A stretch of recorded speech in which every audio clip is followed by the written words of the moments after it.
امریکہ میں نئی Joe Biden حکومت کی جانب سے اپنے فوجی تعلیمی اداروں میں پاکستانی فوج کے سینئر افسران کی فوجی تربیت اور تعلیم کے لیے خصوصی فنڈ دوبارہ سے مختص کرنے کے اعلان پر پاکستانی فوج میں کچھ زیادہ جوش و خروش دیکھنے میں نہیں آ رہا ہے۔ اس کی بنیادی وجہ ایک تو دونوں ملکوں کی فوج اسٹیبلشمنٹ کے بگڑتے ہوئے باہمی تعلقات تھے اور روس اور چین کے ساتھ فوجی ٹریننگ کے معاہدے ہیں۔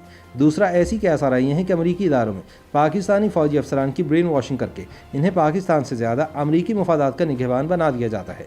یاد رہے کہ امریکی صدر جو بائیڈن نے جون کے پہلے ہفتے میں غیر ملکی فوجیوں کی امریکہ میں تربیت کی غرض سے چلنے والے اس پروگرام میں پاکستانی فوجی افسروں کو دوبارہ شامل کرنے کی منظوری دی تھی۔ اسلام آباد میں ایک اعلیٰ سطحی حکومتی اہلکار نے بتایا کہ پاک فوج سن 1991 کی ابتدا سے امریکی محکمہ خارجہ کے international military education and training programme میں شامل ہوتی اور نکلتی آ رہی ہے۔ پہلی بار سن 1991 میں پریسلر ترامیم کے تحت پاکستانی افسران کی فوجی تربیت معطل کر دی گئی تھی۔ پاکستان کی سیکیورٹی معاونت روکنے کے ڈونلڈ ٹرمپ کے فیصلے کے پہلے معلوم اثرات کے تحت اگست سن 2018 میں پاکستان کی اس پروگرام سے دوبارہ معطلی ہوئی تھی، جس سے اس برس پاکستانی فوجی افسران کے لیے مختص 65 نشستیں منسوخ کر دی گئی تھیں۔ ان کا کہنا تھا کہ اگر امریکہ دوبارہ پاکستانی فوجیوں کو یہ ٹریننگ دینا چاہتا ہے تو اس میں کوئی نئی بات نہیں، لیکن یہ بھی ایک حقیقت ہے کہ پاکستان آرمی میں اس پروگرام کے حوالے سے پہلے جیسا جوش و خروش نہیں پایا جاتا، کیونکہ اب پاکستان آرمی روس اور چین کے ساتھ ایسے پروگراموں میں مصروف ہے۔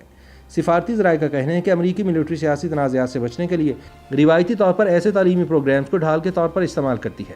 دلیل یہ ہوتی ہے کہ غیر ملکی فوجی افسروں کو امریکہ لانے سے تعلقات استوار ہوتے ہیں جو بعد ازاں طویل المدتی بنیادوں پر فائدہ دیتے ہیں۔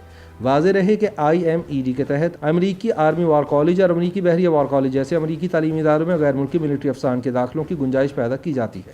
امریکی انتظامیہ کی حالیہ اعلان کردہ بجٹ اسٹیٹمنٹ کے مطابق $13.8 million international military education and training programme برائے جنوبی و وسطی ایشیا کے لیے مانگے گئے ہیں، جس کے تحت خطے میں امریکی ترجیحات کے حامی اور شراکت دار ممالک کی افواج کو پیشہ ورانہ مہارت اور پیشہ ورانہ فوجی تعلیم پر توجہ مرکوز کی جائے گی۔ ترجیحی ممالک میں پاکستان، بنگلہ دیش، انڈیا اور نیپال شامل ہیں۔ اس پروگرام کا مقصد امریکی مسلح افواج اور دوست ممالک کے درمیان اشتراک بڑھانا ہوتا ہے۔ تاہم سابق ٹرمپ انتظامیہ کی جانب سے اس کی معطلی اور سن 2018 میں فنڈنگ رک جانے کے بعد IMED کے بارے میں پاکستانی فوج زیادہ پرجوش نہیں رہی، کیونکہ عموماً یہ خیال کیا جاتا ہے کہ اس پروگرام پر جانے والے پاکستانی فوجی افسران کی برین واشنگ کی کوشش کی جاتی ہے اور انہیں پاکستان واپس جا کر امریکی مفادات کے لیے کام کرنے پر اکسایا جاتا ہے۔ ماضی میں کلیدی فوجی اور انٹیلیجنس عہدوں پر فرائض انجام دینے والے ریٹائرڈ بریگیڈیئر محمود شاہ کا کہنا ہے کہ IMED سے کچھ خاص فرق نہیں پڑتا۔ ہمارے افسران یورپ، چین، روس اور مشرق وسطیٰ میں اعلیٰ فوجی تربیتی اور تعلیمی اداروں میں جا رہے ہیں۔ امریکہ کے IMED کو معطل کرنے کے بعد یہ سلسلہ نہیں رکا۔ انہوں نے مزید کہا کہ یہ اچھا ہے کہ ہمارے افسران IMED کے تحت تربیت کے لیے امریکہ جائیں گے، لیکن اس کی معطلی سے پاک فوج کو کوئی خاص فرق نہیں پڑتا۔ دوسری جانب قومی سلامتی کے سابق مشیر retired major general Mahmood Durrani IMED کے بارے میں بہت پرجوش ہیں۔ یاد رہے کہ محمود دورانی کی کمانڈ پر آخری تقرری سن 1988 میں بہاولپور میں ہوئی تھی، جہاں وہ پاکستان آرمی کی فرسٹ آرمڈ ڈویژن کی کمانڈ کر چکے ہیں۔ General Durrani international military education and training programme کے لیے رتب اللسان ہیں، جو امریکی حکومت نے سن 1976 میں دوست ممالک کی افواج کے لیے شروع کیا تھا۔ انہوں نے بتایا کہ IMED اچھا ہے، اس سے امریکی معاشرے کو سمجھنے، امریکی نظام حکومت اور فوج کے بارے میں جاننے اور سیکھنے کا اچھا موقع ملتا ہے۔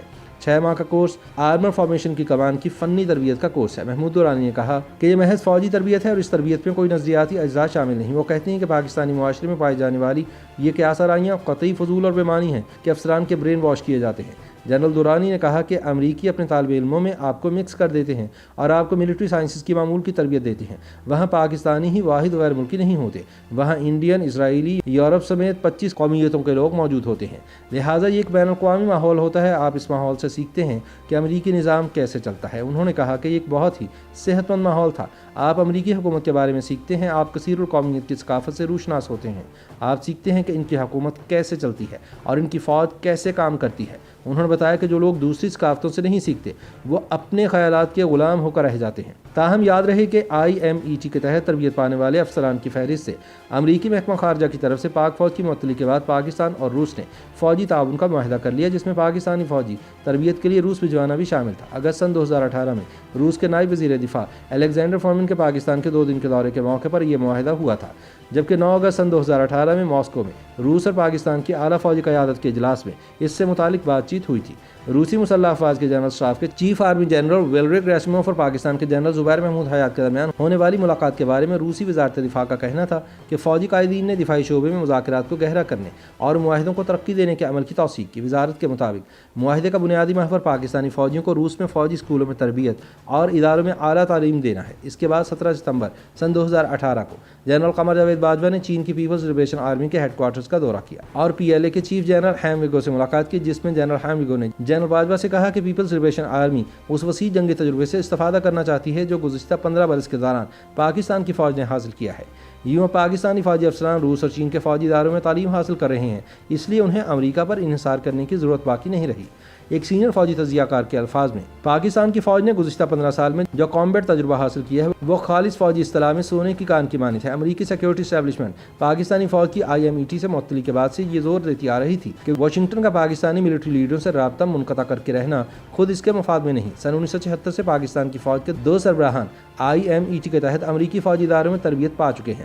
IMET 1976 میں قائم ہوا تھا، جس کے بعد صرف 2 فوجی سربراہان یعنی جنرل ریٹائرڈ اشفاق پرویز کیانی اور جنرل قمر جاوید باجوہ IMET کے تحت امریکی فوجی تربیتی اداروں میں اعلیٰ تربیت پانے کے لیے گئے تھے۔ پاکستان کی فوج کے سابق سربراہ جنرل اشفاق پرویز کیانی نے امریکی فوجی اداروں میں تعلیم کا طویل ترین دور گزارا ہے۔ ان کی سرکاری سوانح عمری کے مطابق جنرل اشفاق پرویز کیانی نے فورٹ بیننگ امریکہ، command and staff college Quetta, command and general staff college Fort Leavenworth امریکہ، Asia Pacific centre for security studies Hawaii امریکہ اور نیشنل ڈیفنس کالج اسلام آباد سے گریجویٹ کیا۔ اگرچہ پاکستان کی فوج کے موجودہ سربراہ جنرل قمر جاوید باجوہ نے command and staff college Canada سے گریجویٹ کیا، لیکن بعد ازاں مانیٹری کیلیفورنیا امریکہ سے نیول پوسٹ گریجویٹ اسکول سے گریجویشن کی۔ ان 2 کے علاوہ امریکی فوجی تعلیمی اداروں میں تربیت پانے والے پاکستانی فوجی سربراہان میں جنرل ضیاء الحق، جنرل اسلم بیگ اور جنرل جہانگیر کرامت شامل ہیں۔ YouTube پر گوگلی نیوز دیکھنے کے لیے youtube.com کی سرچ بار میں گوگلی نیوز TV ٹائپ کریں۔ گوگلی نیوز کے پیج پر سرخ رنگ کے سبسکرپشن والے بٹن پر کلک کرنا نہ بھولیے۔ YouTube پیج پر اپلوڈ ہونے والی ویڈیوز سے باخبر رہنے کے لیے بیل آئیکن پر کلک کیجیے۔ آپ کو ہر نئی ویڈیو کے بارے میں نوٹیفیکیشن موصول ہو جائے گا۔